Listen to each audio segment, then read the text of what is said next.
भाई last class में ना हमने जो क्या किया था, प्रबंध जो किया था हमने कला के रूप में, मतलब कि मैनेजमेंट एज एन आर्ट, ये किया था।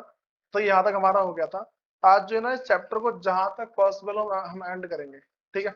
अब सुनो, मेरे पास अगला क्या है कि जो सुनो, नेक्स्ट टॉपिक हमारे पास है प्रबंध जो है एक पैसे के रूप में अथवा प्रबंध का पेशाकरण है। इसको हम इंग्लिश में बोलेंगे मैनेजमेंट एज अ प्रोफेशन और प्रोफेशनलाइजेशन ऑफ मैनेजमेंट है। ठीक है भाई, इसका नॉर्मल सा मतलब क्या निकल के आता है कि जो मैनेजमेंट है ना, हम उसको एक तरीके से मान लो कि प्रोफेशन से कंपेयर करेंगे। प्रोफेशन पता क्या होता है? अब जैसे मान लो डॉक्टर है, ठीक है भाई, उसके बाद मान लो इंजीनियर है, ठीक है, सीए है, सीएम है, ये सबको प्रोफेशन है। ठीक है। मैं तुम्हें अगर प्रोफेशन की नॉर्मल सी बात बताऊं तो भाई प्रोफेशन का मतलब क्या होता है, मतलब जो पेशा है उसका मतलब क्या होता है, हम एक ना स्पेशलाइज्ड नॉलेज को लेके, ठीक है, हम क्या है भाई एक ना स्पेशलाइज्ड नॉलेज ले आते हैं। ठीक। और उस मान के चलो कि देखो मेरे पास क्या है कि सुनो, मेरे पास क्या है कि एक ना स्पेशल नॉलेज होती है, और उस स्पेशल नॉलेज के बेस पे अगर हम कोई सा काम कर रहे होते हैं हम उसे क्या बोलते हैं भाई। अगर मेरे पास क्या है कि भाई जैसे मान के चलो कोई सा किसी कोई एक इंसान है, ठीक है, उसके पास अगर कोई स्पेशल ज्ञान है, उस ज्ञान के बेस पे अगर कोई सा काम करता है ना, तो हम उसे क्या बोल देते हैं भाई, पेशा बोल देते हैं। बातें तो लगी। ठीक है। अब सुनो, बार कोड। अब सुनो भाई, तो मेरे पास अगला क्या है समझ जाओ। मैं तुम्हें ना भाई पहले पेशे का मतलब बता रहा हूँ। ठीक है, मतलब कि मीनिंग ऑफ प्रोफेशन है, पहले इसका मतलब बता रहा हूँ मेरे पास क्या होता है ये।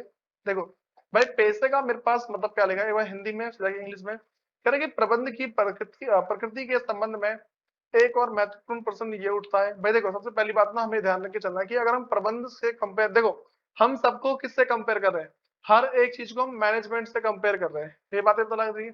ठीक है। हर एक चीज को हम किससे कंपेयर कर रहे हैं भाई, मैनेजमेंट से कंपेयर कर रहे हैं। ठीक। उसके बाद देखो भाई, देखो मेरे पास क्या भाई, जो पैसे के अर्थ में मेरे पास है प्रबंध की प्रकृति के संबंध में एक और महत्वपूर्ण प्रश्न ये उठता है कि क्या प्रबंध एक पैसा है। भाई सबके मन में ये क्वेश्चन भी आता है, प्रबंध एक पैसा तो नहीं है। मैंने पहले साइंस से कंपेयर किया था, ठीक, फिर मैंने आर्ट से कंपेयर किया, अब किससे कंपेयर कर रहे हैं भाई, अब हम इसका क्या पैसे से मतलब कि प्रोफेशन से कंपेयर कर रहे हैं। बातें तो लग रही है। अब सुनो, तो कह रहा कि यह निश्चित करने के लिए सर्वप्रथम, भाई देखो नॉर्मल सी बात है, देखो मैं तुम्हें ये बोलूंगा कि हम क्या करेंगे सबसे पहले, जो मेरे पास सुनो, देखो सबसे पहले भाई क्या बोलूंगा मैं कि जो भी मेरे पास प्रोफेशन है,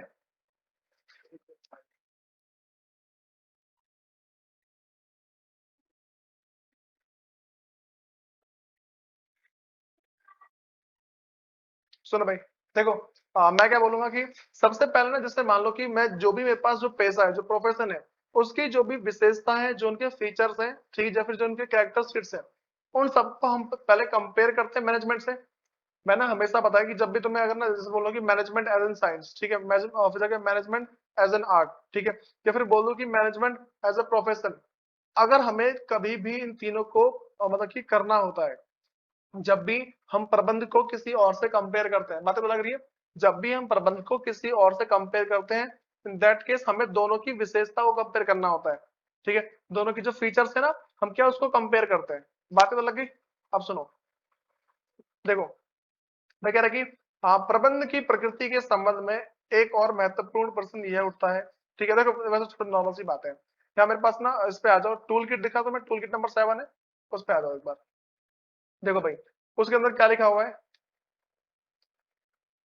देखो कह रहे कि इसका अर्थ उस आर्थिक क्रिया से है। भाई मेरे पास क्या है, आर्थिक क्रिया है। पैसा, अगर कोई मतलब कि कोई मान लो किसी पैसे में है, तो वो समाज सेवा के लिए नहीं करता। बस हमारी अगर मान लो कोई डॉक्टर है, तो मुझे लगता है कोई डॉक्टर क्या है कि समाज सेवा के लिए करेगा। भाई उसको भी अपना घर चलाना होता है। कोई भी इंसान पैसे में तभी तो उसको पैसा चाहिए होता है। ठीक है, तो यहाँ पे कह रहे कि इसका अर्थ उस आर्थिक क्रिया से है जो एक विशेष ज्ञान, मेरे में क्या बोला भाई, एक विशेष ज्ञान होना चाहिए मेरे पास, क्या है, एक विशेष ज्ञान हो, एक स्पेशल नॉलेज होनी चाहिए। डॉक्टर के पास एक स्पेशल नॉलेज होती है, पता है ना, डॉक्टर के पास एक स्पेशल नॉलेज होती है। ठीक है, मान लो इंजीनियर है उसके पास स्पेशल नॉलेज, सीए है उसके पास स्पेशल नॉलेज है। भाई जितने भी होते हैं ना जो प्रोफेशन में उतरते हैं, इन सबके पास एक स्पेशल नॉलेज होती जरूर है। बातें तो अलग ही। उसके बाद कह रहे कि एवं कुशलता प्राप्त व्यक्ति, भाई इसमें कुशलता प्राप्त होती है उन्हें। ठीक है, मैंने क्या बोला, कुशलता प्राप्त व्यक्ति, भाई इसमें कोई ऐरा गहरा नहीं होता। अच्छा मुझे बताओ, अब जैसे मान के चलो जो भाई जो मेरे पास जो प्रोफेशन है, ठीक है, अगर मैं तुम्हें नॉर्मल सी प्रोफेशन की बात बताऊं कि मैं तुम्हें 2-3 एग्जांपल दूं जिसमें हम क्या है कि प्रोफेशन को मतलब चेक करते नहीं करते। मुझे बताओ, इंजीनियर बनने से पहले, इंजीनियर बनने से पहले क्या है कि भाई उसे एग्जाम देना पड़ता है इंजीनियरिंग, ठीक है। और एक मान लो एक ना बॉडी है, मतलब कि एक ना उसकी संस्था है ना जहां से इंजीनियरिंग का ज्ञान मिलता है, तो ये मेरे पास प्रोफेशन है। अब मुझे बताओ कि भाई कोई चोर है, कहीं इसका ज्ञान मिलता है? तुम्हें पता है कैसे पता लगाना कि भाई, मतलब एक ना हल्का सा क्लू दे रहा हूँ जिससे तुम पहचान जाओगे कौन सी चीज प्रोफेशन है और कौन सी नहीं है, ठीक है। सबसे पहली चीज मान लो कि जिसके लिए संस्था खुली हो, जिसके लिए कोई ना कोई संस्था हो, ठीक है, एक ऑर्गेनाइजेशन हो जहाँ पे सारी चीज सिखाई जाती है, बातें पता लगी। और ये स्पेशल ज्ञान होना चाहिए, ये नहीं कि सबके पास है ज्ञान। मुझे बताओ जो जो ज्ञान इंजीनियर के पास है वो किसी और के पास होगा? इंजीनियर को छोड़ के किसी और के पास नहीं होगा ना, ठीक है। ठीक है, मानता हूँ आधा ज्ञान होगा, वो तो सीख गया होगा कहीं ना कहीं से, लेकिन पूरा ज्ञान नहीं होगा, ठीक है। बात सुन भाई, वैसे तुमसे बोलते भाई जो डॉक्टर है, डॉक्टर का ज्ञान किसी और होगा? मैं बोलूँ डॉक्टर ज्ञान चपरासी के पास होगा, अच्छा तो वैसे हो सकता है डॉक्टर ज्ञान चपरासी के पास, अगर उसको सीख ले तो। लेकिन क्या है, वो एज अ डॉक्टर काम नहीं कर सकता, बातें तो लगी। भाई वो क्या है कि एज अ डॉक्टर काम नहीं कर सकता। तो मैंने क्या बताया भाई आप देखो, क्या कह रहे हैं कि इसका अर्थ उस आर्थिक क्रिया से है जो एक विशेष ज्ञान, एक कुशलता प्राप्त व्यक्ति, मैंने क्या बोला भाई, एक विशेष ज्ञान होना चाहिए और एक कुशलता प्राप्त व्यक्ति द्वारा समाज के विभिन्न वर्गों की निष्पक्ष, मैंने क्या बोला, समाज के विभिन्न, मतलब कि समाज के अलग अलग कैटेगरी, पता ना, अमीर हो गया, गरीब हो गया, ठीक है, काला हो गया, गोरा हो गया, लंगड़ा लूला, इस सारी की अलग अलग कैटेगरी है। भाई मैं वैसे तो ऐसा बोलना चाहिए, मैं बता रहा हूँ देखो क्या है। मैंने बोला अमीर गरीब, ठीक है। एक मान लो जो हेल्थ से अच्छा है, जो हेल्थ से बुरा है, ठीक, मतलब मान लो कि person with disability and without disability, इस तरीके से होता है। अब सुनो, तो यहाँ पे वही कह रहे हैं कि समाज के विभिन्न वर्गों की निष्पक्ष, भाई निष्पक्ष का मतलब क्या है, बिना किसी भी, ये मान के चलो कि कोई चीटिंग नहीं करनी उनके साथ, कोई ये नहीं कि पार्सलिटी करना शुरू कर दो, अच्छा तू तो क्या है कि मेरे खानदान से नहीं है, मैं तेरा गंदा इलाज करूंगा, ऐसा नहीं होना चाहिए, बातें तो लगी। तो क्या भाई निष्पक्ष होना चाहिए, तो वही करेगी निष्पक्ष सेवा करने के लिए की जाती है, ये बातें तो लगी। एक विशेष ज्ञान होना चाहिए, कुशलता प्राप्त होनी चाहिए, ठीक है। और समाज के अलग अलग क्लास के लोग, अलग अलग, ये मान लो कि विभिन्न विभिन्न वर्ग के लोग की निष्पक्ष सेवा करने के लिए हो, ठीक है। उसे हम क्या बोलते हैं, प्रोफेशन बोलते हैं, पेशा बोलते हैं। भाई इंग्लिश में देखो लाइन क्या लिखी, it refers to that economic activity. भाई सबसे पहली बात कहने के चलिए, मेरे पास एक इकोनॉमिक एक्टिविटी है, ठीक, विच इज कंडक्टेड बाय, ठीक है, विच is conducted by a person, ठीक, जो एक पर्सन के द्वारा कंडक्ट की जाती है, एक पर्सन के द्वारा चलाई जाती है। भाई इसमें पर्सन होना चाहिए, आर्टिफिशियल पर्सन नहीं चलता, मतलब कि पता ना आर्टिफिशियल पर्सन क्या होता है, ठीक है। तो आर्टिफिशियल पर्सन नहीं होना चाहिए, मतलब कोई नकली पर्सन नहीं होना चाहिए। भाई तुमने कहा देखा ये बिल्डिंग डॉक्टर है, नहीं देखा ना? पता है वैसे मशीन डॉक्टर होती है आजकल, आजकल मशीन वहां का डॉक्टर है, ठीक है। तो अब क्या है कि उसको अलग बोल सकते हैं, लेकिन उसने ज्ञान लिया नहीं है, मैंने क्या बोला, उसने कहीं ना कहीं से ज्ञान लिया हो, ठीक है। करेगी which is conducted by a person having some special knowledge, भाई क्या होना चाहिए उसके पास, कुछ स्पेशल नॉलेज हो, एंड स्किल, उसके बाद क्या भाई स्किल हो, ठीक है। फिर विच इज यूज्ड इम्पार्शियली, मैंने क्या बोला, यूज होना चाहिए मतलब कि इम्पार्शियली, पार्शियलिटी नहीं होनी चाहिए, बात समझ में आ रही है? भाई पार्शियलिटी ना हो, ठीक, इसका मतलब पता लग गया ना, मतलब कि which is use impartially to serve various section of the society, भाई जो अलग अलग ये मान लो कि जो अलग अलग सोसाइटी है ना हमारे समाज में, उन सबको वो अपनी सर्विस देता है, इसमें दिक्कत तो नहीं है। 2 से 3 बात ध्यान रख के चलनी है। सबसे पहला इकोनॉमिक एक्टिविटी है, ठीक है, पर्सन के द्वारा कंडक्ट होती है, कुछ स्पेशल नॉलेज और स्किल होनी चाहिए, ठीक, और वो समाज की सेवा करे बिना किसी भी पार्शलिटी के, ये बातें तो लग गई। भाई अब जो मेरे पास ना जो नेक्स्ट है वो मेरे पास है कि characteristics of profession and their application in management, मतलब कि पेशे के लक्षण और प्रबंधन में उसका अनुप्रयोग है, मतलब कि हम क्या करें, पहले भाई उसको उठाते हैं, हम किसी एक को उठा रहे हैं, ठीक है, हम उससे फिर क्या कंपेयर कर रहे हैं, किससे? देखो पहले मैं जो प्रोफेशन है ना उसके किसी एक फीचर्स को उठाऊंगा, उस फीचर्स को कंपेयर करूंगा मैनेजमेंट के फीचर से, ठीक है, समझो। कह रहे कि पहले मैंने उसने बोला कि भली भांति परिभाषित ज्ञान का समूह है, मैंने क्या बोला कि भली भांति परिभाषित ज्ञान का समूह है ये। तो अगर इंग्लिश बोले well defined body of knowledge, सबको पता है भाई इसमें एक ना डिफाइन नॉलेज होती है, बात तो लगी। तो पता है देखो, एक इंजीनियर, एक ना, अगर मैं डॉक्टर को बना रहा हूँ ना, अगर मैं किसी को डॉक्टर बनाना चाहता हूँ, तो कैसा भी डॉक्टर बने, उसका प्रोसीजर सेम होगा, सेम तरीके से होगा ना। उसके पास एक बॉडी, मतलब कि एक ना सिस्टमैटिक बॉडी ऑफ नॉलेज होगी। अगर मान लो जानवर का डॉक्टर बनाना है, तो जैसे पहले कोई डॉक्टर बना होगा ना, उसी सेम तरीके से वो भी डॉक्टर बनेगा। ठीक है। फिर देखो मेरे पास क्या है भाई, कह रहे कि सभी पैसे, भाई जितने भी पैसे होते हैं ना, उसमें क्या है कि भली भांति परिभाषित ज्ञान के समूह पर आधारित होते हैं, जिसे वे शिक्षा एवं प्रशिक्षण द्वारा प्राप्त किया जाता है। देखो मैंने क्या बताया, कोई सा भी पैसा हो, कोई सा भी पैसा हो भाई, उसको प्राप्त करने के लिए उन्हें किन बातों को ध्यान रख के चलना होता है। देखो कोई सा भी पैसा हो, उस पैसे को ये मान के चलो, उस पैसे के अंदर काम करने के लिए उसके पास क्या है कि एक ना व्यवस्थित ज्ञान का समूह हो। ठीक है, मतलब कि परिभाषित ज्ञान का समूह। परिभाषित ज्ञान का समूह का मतलब क्या है, जिसको पहले ही बता रखा है, अगर तुम डॉक्टर बनोगे तुम्हें पहले ये करना होगा, ये करना होगा, ये करना होगा। तुम्हें इंजीनियर बनना है तो पहले ये करना होगा, ये करना होगा, ये करना होगा। ठीक है, तो लाइन से सब कुछ होता है। बात समझ आ गई? जैसे मान लो कि मान लो तुम में से कोई मान लो सीए करता है। ठीक है, तो तुम पहले क्या कर रहे हो, तुमने पहले 11th में जाके क्या ली कि भाई पहले तुमने 11th में जाके कॉमर्स ली। ठीक है, फिर तुमने थोड़ा सा 12th अच्छे मार्क्स से पास पास कर लिया। 12th पास करना जरूरी है ना। ठीक है, फिर जाके तुम क्या भाई जो भी इसका एंट्रेंस एग्जाम में वो दोगे। ठीक, एंट्रेंस के बाद तुम्हारा एंटर होगा, वो दोगे, उसके आगे जो होता है फाइनल, फिर जाके जो तुम्हारी आर्टिकल्स वगैरह चलेगी, खत्म, इससे तुम बन जाओगे सीए। ठीक, तो भाई कोई भी इंसान सीए बनेगा, उसको सेम तरीका करना होगा। ठीक, दूसरा तरीका भी है। ठीक है, दूसरा तरीका भी है, लेकिन ज्ञान तो सेम होगा उसके पास, ज्ञान सेम लेना पड़ेगा। एक एग्जाम को, मतलब कि जो एंट्रेंस एग्जाम है उसको स्किप कर सकते हैं, ये चीज है। ठीक है, अब सुनो भाई, तो अब मेरे पास क्या है, यहाँ पे पहले बता दिया मैंने, उसके बाद ना इंग्लिश में इसकी लाइन देखो, well defined body of knowledge है, all profession are based on well defined body of knowledge. भाई मैंने क्या बोला, जितने भी प्रोफेशन होते हैं किस पर मतलब किस पर डिपेंड करते हैं, well defined body of knowledge. इसका मतलब था ना, well defined body of knowledge का मतलब क्या था, जो पहले से डिसाइडेड है कि भाई ये तुम्हें पढ़ना ही पड़ेगा। बातें तो अलग ही।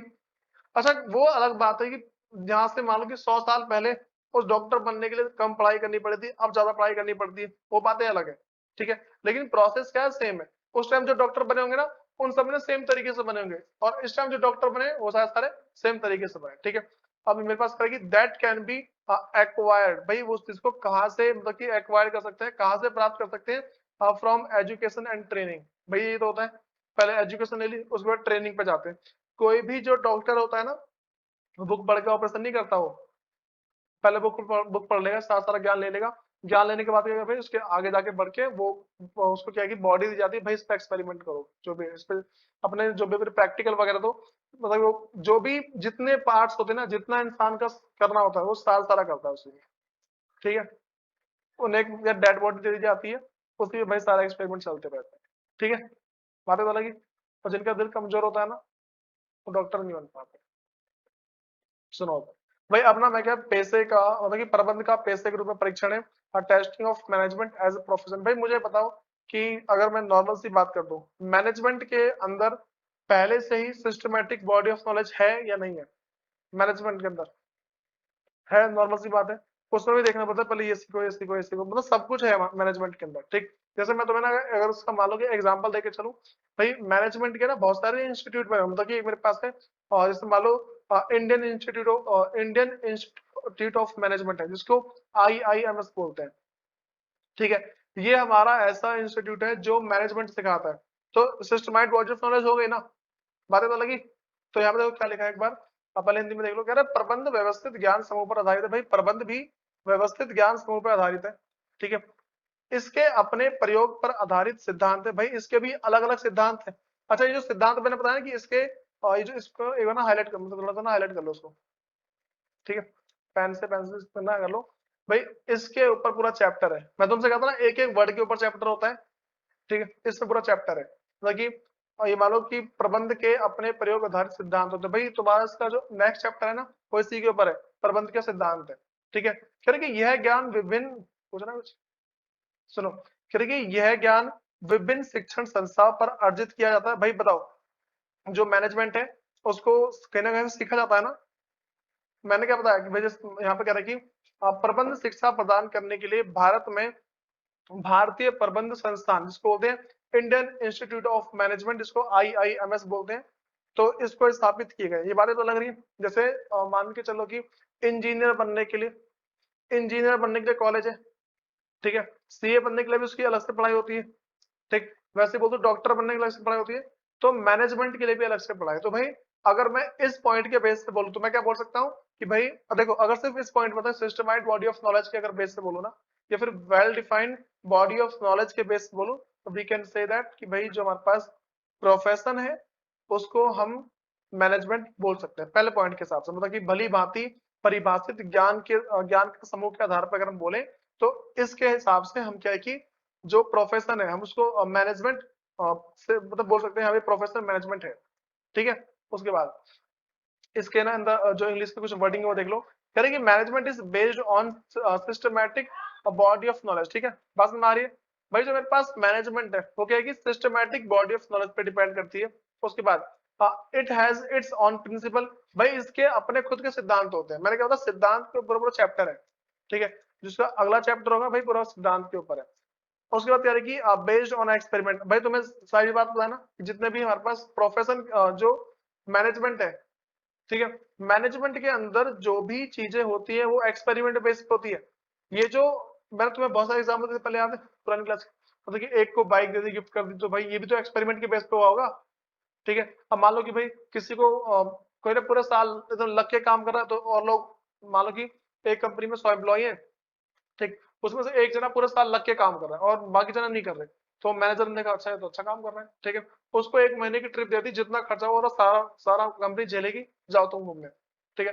बंदा मस्त 1-1.5 लाख रुपए उड़ा के आया है, ठीक। और सारे लोग तेरे तो मजे हो गए यार। अब वो क्या जितने और बाकी हो गया करेंगे, वो भी फिर मैथ करेंगे। अच्छा मैंने कहा था कि प्रबंध सब जगह अप्लाई नहीं होता, कुछ लोग जलेंगे भी उससे, ठीक है। मैंने पहले समझा दिया सारी सारी चीजें, ठीक है। अब सुनो, उसके बाद अगर है कि this knowledge can be acquired at a different educational institute, भाई जो मैनेजमेंट है इसकी नॉलेज को अलग अलग इंस्टीट्यूट से एक्वायर किया जा सकता है, पता है ना भाई। मैनेजमेंट के लिए मान लो कि बहुत ही प्राइवेट कॉलेज भी है और पब्लिक कॉलेज भी है, मतलब कि गवर्नमेंट कॉलेज भी है, ठीक है। तो क्या कि टू प्रोवाइड मैनेजमेंट एजुकेशन, और मेरे पास है भाई to provide management education, Indian Institute of Management, इसको IIMS has been set up in India, ठीक है। भाई इंडिया के अंदर ना मैनेजमेंट सिखाने के लिए इसको मतलब कि भाई मान के चलो कि किया गया है। अच्छा पता है होटल मैनेजमेंट सुना क्या होता है, ठीक। उसके अंदर ना पता है अगर तुम 5 स्टार के अंदर चले गए, वो तुम्हें ऐसा मक्खन लगाएगा, तुम जाओगे 500 रुपए खाने के लिए, तुम कम से कम 2000 खर्च करके आओगे, ठीक है। उनका तरीका ऐसा होता है कि सर इसके साथ ये फ्री, मैं खुद जाता हूँ ना कभी भी, ठीक है, तो बोलता हूँ ये क्या है सर, आप इसके बदले ये कॉम्बो क्यों नहीं ट्राई करते हैं। वो मेरे को नॉर्मल 1200 का पड़ रहा होता है, वो कॉम्बो मेरे को 2200 का चेप देता है। सर आप 2 जने हो, 2 जने आराम से खा भी लोगे, हाँ बात भी सही कह रहा, दे दे। इस तरीके से होता है, ठीक है। अब सुनो, उसके बाद करेंगे hence on this basis management can be accepted as a profession, ठीक है। ये बातें तो लगी। तो भाई हमारे पास क्या है कि अगर इस पॉइंट के बेस से बोले तो मैनेजमेंट को हम क्या है कि एक्सेप्ट कर सकते हैं एज अ प्रोफेशन। पहली बात तो लगी, इसमें दिक्कत तो नहीं किसी को। फिर उसके बाद अगला मेरे पास है अवरोधित प्रवेश है, रिस्ट्रिक्टेड एंट्री है। भाई देखो अवरोधित प्रवेश का मतलब, रिस्ट्रिक्टेड एंट्री का मतलब हमारे पास क्या है कि भाई यहाँ पे ना मतलब कि अगर नॉर्मल सी बात कर दे, तो प्रोफेशन के अंदर जाने के लिए हमें ये मान लो कि रिस्ट्रिक्शन लगा रखी है, बाउंडेशन लगा रखी है, मतलब कि एक रोक लगा रखी है कि तुम बिना ज्ञान के नहीं कर सकते। तो मुझे बताओ कि भाई देखो अगर एक्चुअल बात करें तो बिना ज्ञान के तुम डॉक्टर बन जाओगे? बिना मतलब कि अगर तुम्हें कॉलेज ने सर्टिफाई नहीं किया ना, हाँ भाई, अगर कॉलेज ने तुम्हें सर्टिफाइड नहीं किया कि तुम्हें सर्टिफिकेट नहीं दिया, तो तुम डॉक्टर नहीं बन सकते। हाँ झोला छाप बन जाओगे, बात अलग है, लेकिन जब ना रेड पड़ेगी तो फिर जाके तुम्हें रेल बना देंगे वो। उसके बाद भाई मैंने कहा अवरोधित प्रवेश है, जिसको बोलते हैं रिस्ट्रिक्टेड एंट्री है। कह रहे कि पेशे में प्रवेश के लिए परीक्षा देना अथवा शैक्षणिक उपाधि होने की शर्त लगाई जाती है। बस हमारी भाई पैसे के अंदर ना जाने के लिए सबसे पहले मैंने क्या बताया, एग्जाम देना होता है, ठीक है। और उसके बाद क्या है कि ये मान लो कि उसमें ना उपाधि एक ना ये मान लो कंडीशन दी जाती है, कॉलेज वाले लिख के देते हैं कि we hereby declare that जो भी तुम्हारा नाम है is a doctor from doctor and be certified it, ठीक है। फिर हिम कॉलेज वाले बोलते हैं कि भाई ये हमारी तरफ से डॉक्टर बन चुका है। उसके बाद उदाहरण के लिए कानून में प्रवेश करने के लिए कानून की मतलब की उपाधि होना जरूरी है भाई इसका। मान लो अगर कोई वकील बनना चाहता है, वकील भी तो प्रोफेशन है एक। वकील भी मतलब कि जो लॉयर होते हैं तो प्रोफेशन है ना। तो इसके अंदर जानने के लिए लॉ का ज्ञान होना जरूरी है। ये तो नहीं तुम ऐसे पहुंच जाओ कि ऑब्जेक्शन माय लॉर्ड, तो हथौड़ा मारेगा इसमें। ठीक है सुनो। तो मेरे पास क्या है भाई, the entry to a profession is restricted through an examination और एक्वायरिंग एन एजुकेशनल डिग्री। भाई मैंने क्या बताया कि जो मेरे पास प्रोफेशन के अंदर ना एंट्री करने के लिए हमें किन के बाद पहले एग्जामिनेशन देना होता है, उसके बाद क्या है, या फिर एक ना किसी भी इंस्टीट्यूट की डिग्री हमारे पास होनी चाहिए। अच्छा पता है, अगर तुम्हारे पास फेक डिग्री होगी ना, और जो मतलब कि जिसका लोग पता नहीं लगा सकते, अगर तुम्हारे पास फेक डिग्री है जिसका लोग पता नहीं लगा सकते हैं, तो भी तुम बन जाओगे। बहुत सारे झोला छाप डॉक्टर बैठे हुए हैं। हाँ वो बात अलग है, तुम लाइफ में ग्रो नहीं कर पाओगे, लेकिन अगर मैथ करते हो तो ग्रो कर जाओगे। लेकिन ज्यादा ग्रो करोगे तो तुम्हारी डिग्री चेक हो जाएगी। इसलिए लोग ग्रो नहीं करते। तब कॉमन सेंस लगाओ कि भाई मान लो एक ना झोला छाप डॉक्टर है, उसने एमबीबीएस की डिग्री ले ली, ठीक है। अब वो इतना अच्छा इलाज करता है ना कि भाई साहब फेमस फेमस लोग आते हैं, तो सर आपने कहाँ से मतलब कि पूछ लिया कि सर आपने कहाँ से किया है, बस जहाँ से पूछा। अब कॉलेज में कॉल मार, तुम्हारे यहाँ पढ़ा था ये? ऐसा तो कोई नहीं है। ठीक। अब क्या होता भाई, कॉमन सेंस लगाओ। अब क्या होता, उसकी डिग्री जाती, वो जेल जाता। तो इस पर सारी बातें होती। सुनो। तो उसके बाद कह रहे कि for example a degree in law is essential for joining the law profession. भाई लॉ के प्रोफेशन को ज्वाइन करने के लिए लॉ की डिग्री जरूरी है। अगली बात करते हैं testing of management as a profession, मतलब कि प्रबंध का पेशे के रूप में परीक्षण है। तो कह रहे कि जहां तक प्रबंध का प्रश्न है, किसी भी प्रबंधक को नियुक्त किया जा सकता है। भाई देखो पहली बात ध्यान रख के चलना, भाई किसी भी मैनेजर को अपॉइंट किया जा सकता है। बात लगी, कोई सा भी मैनेजर हो, ठीक है, उसको जैसे मान के चलो उसकी डिग्री नहीं चेक करो भाई तूने कहाँ से किया। बात बोली, मैंने क्या बोला कि भाई उसकी डिग्री नहीं चेक की जाएगी कि भाई तुमने कहाँ से किया है, कोई दिक्कत तो नहीं इसके अंदर।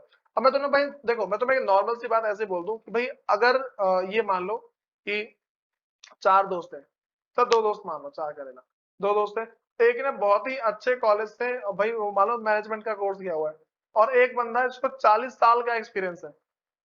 ठीक। अब मुझे बताओ, अगर कंपनी संभालने को दी जाएगी, अगर कंपनी संभालने को दी जाएगी तो बताओ कि जिस जिस जने ने अभी तुरंत तुरंत मैनेजमेंट का कोर्स किया है वो, जब इसको 40 साल का एक्सपीरियंस है, वो कौन ढंग से संभालेगा? जिसको एक्सपीरियंस है वो, तो इसको डिग्री की जरूरत नहीं है ना प्रोफेसर इसके मैनेजमेंट के अंदर। ठीक है।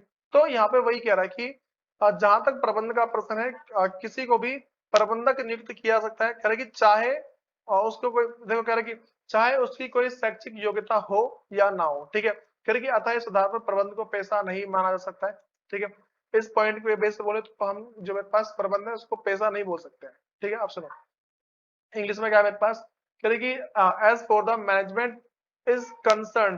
ठीक है भाई, मैनेजमेंट की तरफ कंसर्न है, कह रहे कि as anyone can be appointed irrespective of management education qualification process. ठीक है सुनो, इसमें नॉर्मल से क्या बात बोली है कि भाई एनीवन कैन बी अपॉइंट, भाई किसी को अपॉइंट कैसे है, इररिस्पेक्टिव, मतलब कि इररिस्पेक्टिव का मतलब है हो चाहे ना हो। ठीक है। इररिस्पेक्टिव का मतलब क्या, हो चाहे ना। अच्छा रिस्पेक्टिव इसमें रिस्पेक्टिवली होने होना चाहिए। ठीक है। तो बोलते हैं इन रिस्पेक्ट ऑफ दिस, मतलब कि ये है तभी है। अगर बोल देना इन रिस्पेक्ट, मतलब इन रिस्पेक्ट ऑफ दिस, इसका मतलब क्या है, ये होना चाहिए। ठीक है। लेकिन अगर बोल देना कि इन रिस्पेक्ट ऑफ दिस, तो वो हो चाहे ना वो बात वही पड़ती है। ठीक है। फिर सुनो उसके बाद इस पर इस पॉइंट के बेस पे बोल सकते हैं on this basis management can not be accepted as a profession. ये वाली बातें तो लगी। ठीक है।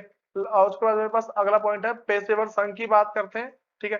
जिसको हम इंग्लिश में भाई क्या बोलते हैं, प्रोफेशनल एसोसिएशन। सबसे पहली बात भाई हम बात करते हैं कि जो पेशेवर संघ है, ठीक है, देखो मैंने क्या बोला कि भाई हमारे पास पेशेवर संघ का होने का मतलब क्या है कि उसकी ना एक उसका एक संघ होना चाहिए, उसकी एक मान लो एक तरीके से कम्युनिटी होनी चाहिए। बस समझ लो इस वाले पॉइंट को। ठीक है।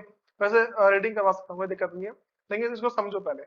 भाई इसकी एक कोई ना इसका एक संघ होना चाहिए। संघ होने का मतलब क्या है कि इनका ना एक मान लो कि किसी एक संस्था से जुड़े होने चाहिए। जैसे मान लो सीए है, ठीक है, सीए क्या है कि मान लो आईसीएआई से जुड़े होते हैं, मतलब institute of chartered accountant of India, इससे वो जुड़े होते हैं। और जो डॉक्टर है वो किसी ना किसी एमबीबीएस कॉलेज से जुड़े होते हैं। ठीक है। और ऐसे ही जो इंजीनियर है ना, या फिर जो लॉ, जिन्होंने लॉ करी है, वो किसी ना किसी से जुड़े होते हैं, कोई दिक्कत आती है ना, वहां पे जाकर सीख लेते हो। बातें तो लगी। जैसे मान लो कि लॉयर है, मान लो नया लॉ आ गया, वो कहाँ सीखेगा? वहीं जाएगा, सीख लेगा। वो पता कॉल मारता है भाई आ जाओ। लेकिन मैनेजमेंट में ऐसा कुछ नहीं है। मैनेजमेंट के अंदर ऐसा कुछ भी नहीं है कि भाई तुम्हारा जरूरी नहीं है तुम किसी से जुड़े रहो। अगर तुम्हारे पास अच्छा एक्सपीरियंस है, अगर तुम्हारे पास अच्छा एक्सपीरियंस है ना, तो भाई इन दैट केस भाई तुम ये आराम से कर सकते हो। बातें तो लग गई।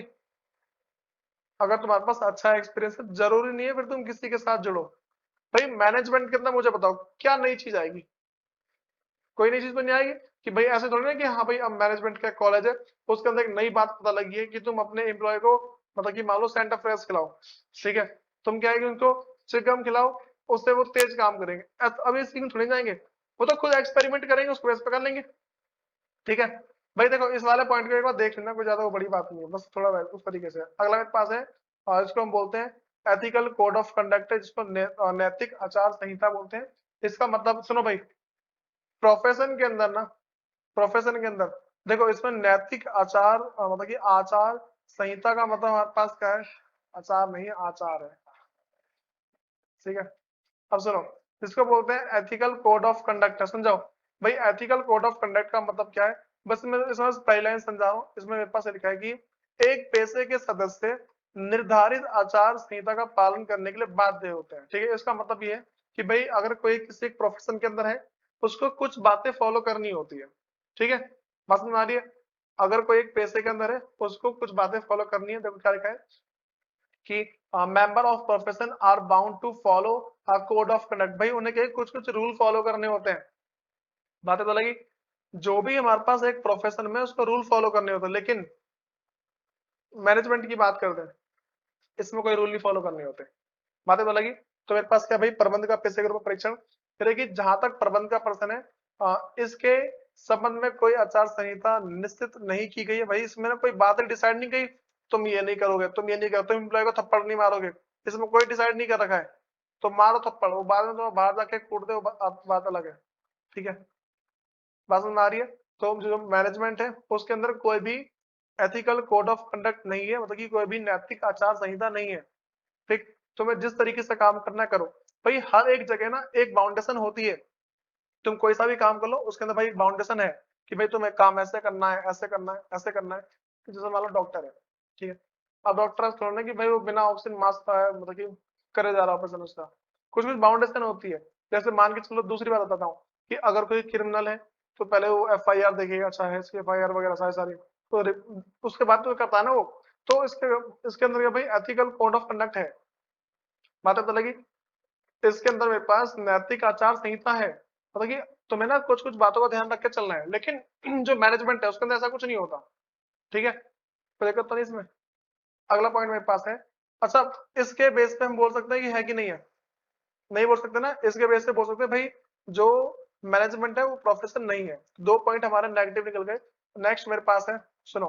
करेगी सेवा उद्देश्य से। भाई देखो नॉर्मल सी बात है कि जो मेरे पास, अ, अगर नॉर्मल सी बात बोल दूं कि इसके अंदर अगर हम किसी प्रोफेशन में, हमारा उद्देश्य क्या होता है? लोगों को सेवा देना और उसके बदले पैसे लेना, ये तो होता है। मैं बोलूँगा कि भाई जो मेरे पास जो प्रोफेशन है वो क्या है? इकोनॉमिक एक्टिविटी है। ठीक है।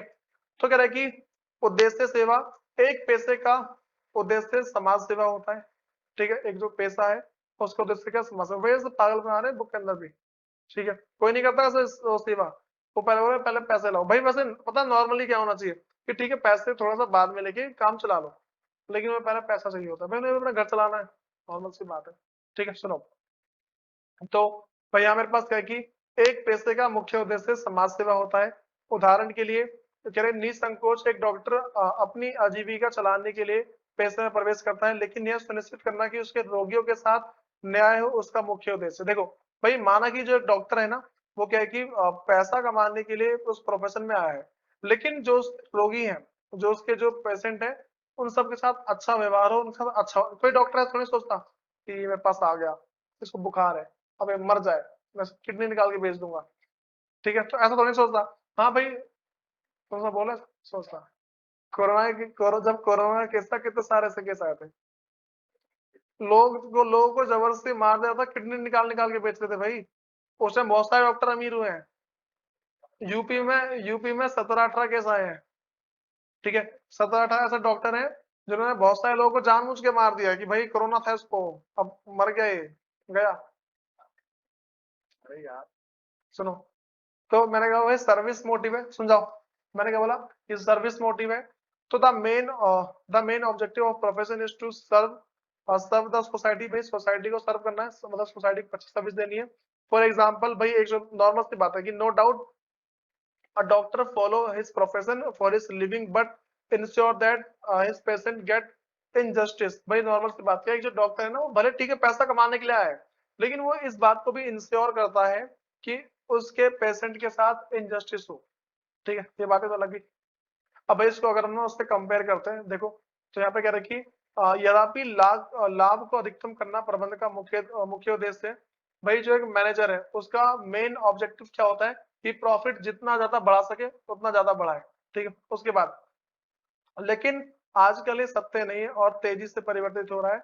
अब प्रबंध के समाज उत्तरदायी पर बहुत जोर दिया जा रहा है। भाई देखो हमारे पास क्या है कि अगर मैं नॉर्मल सी बात बोलूँ ना, अगर एक मैनेजर है अगर सिर्फ प्रॉफिट कमाने के पीछे भागेगा ना वो, उसकी कंपनी कुछ दिन चलेगी सिर्फ, बातें तो लगी,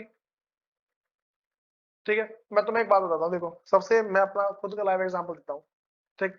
जैसे मान लो कि मैं हूँ, अगर मैं सिर्फ बच्चों से बोलूँ फीस लाओ सिर्फ फीस लाओ, ठीक है। और उसके बाद क्या है कि देखो हाथ ला रहा है, सुनो।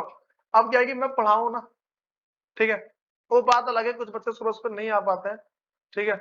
वो 10 बजे तक सो रहे होते हैं, क्लास 7:30 बजे की होती है, ठीक है। तो मैंने क्या बोला कि भाई देखो कि अगर मैं सिर्फ ऐसा बोलूँ कि सिर्फ फीस के पीछे भागू और पढ़ाऊँ ना कुछ भी, ठीक है।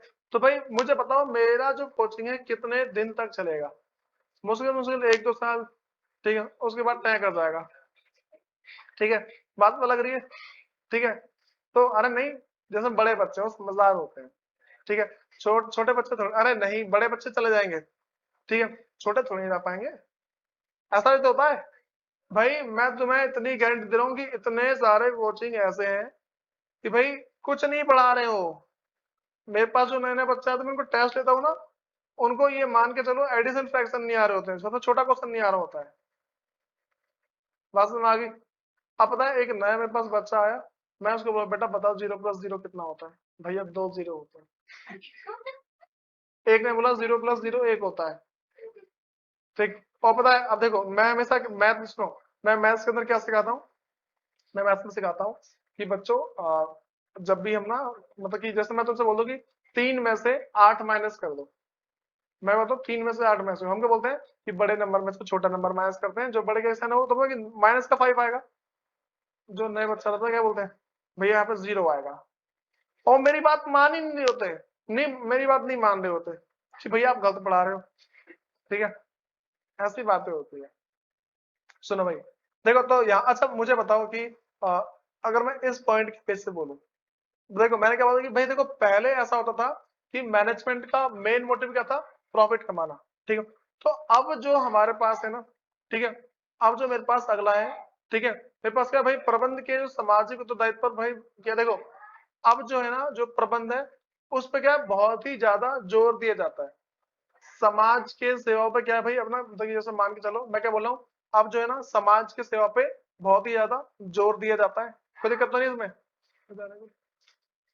ठीक है। अब सुनो, तो भाई अगर मैं नॉर्मल सी बातें इसमें बोलूं, सुनो, तो अब अगर मैं कंपेयर करता हूं इसको, सुनो भाई मैंने क्या बोला, सुनो, अगर मैं इसको कंपेयर करता हूं मैनेजमेंट से, तो मैं बोल सकता हूं, भाई क्या बोल सकता हूं कि जो मैनेजमेंट है ना वो मेरे पास क्या है, जो मैनेजमेंट है उसको प्रोफेशन बोल सकते हैं। बात तो लगी, मैनेजमेंट को हम क्या है प्रोफेशन आराम से बोल सकते हैं। भाई लास्ट में कंक्लूजन क्या निकलेगा, हम ये लिखेंगे कि भाई जितने पॉइंट है ना, जितने पॉइंट के बेस पे बोल सकते हैं, हम बोलेंगे वी कैन से, मतलब कि we can say on the basis of this point. तुम्हें पॉइंट लिख देने, 3 पॉइंट है इस पे और 2 पॉइंट इस पे नहीं है, ठीक है। तो हम क्या बोलेंगे कि on the basis of this and this point, मतलब इन पॉइंट के तो नाम डाल देने, ठीक, कि management is a profession but on the basis of this point we can say that management is not a profession, ठीक है। बातें तो लगी। तो भाई देखो तुम्हारा ये वाला टॉपिक खत्म है पूरा पूरा, भाई तुम्हें कंक्लूजन ऐसा ही लिखना होता है। ठीक। अब ना मैं जो अगली बात कर रहा हूँ प्रबंध के स्तर के बारे में बात करेंगे, ठीक है। बात समझ में आ गई। तो भाई पहले इतना सब क्या है कि इसका जो भी थोड़ा एक बार नोट्स बना के देखना, अपने जितने छोटे नोट्स बन जाए अच्छी बात होती है, ठीक है।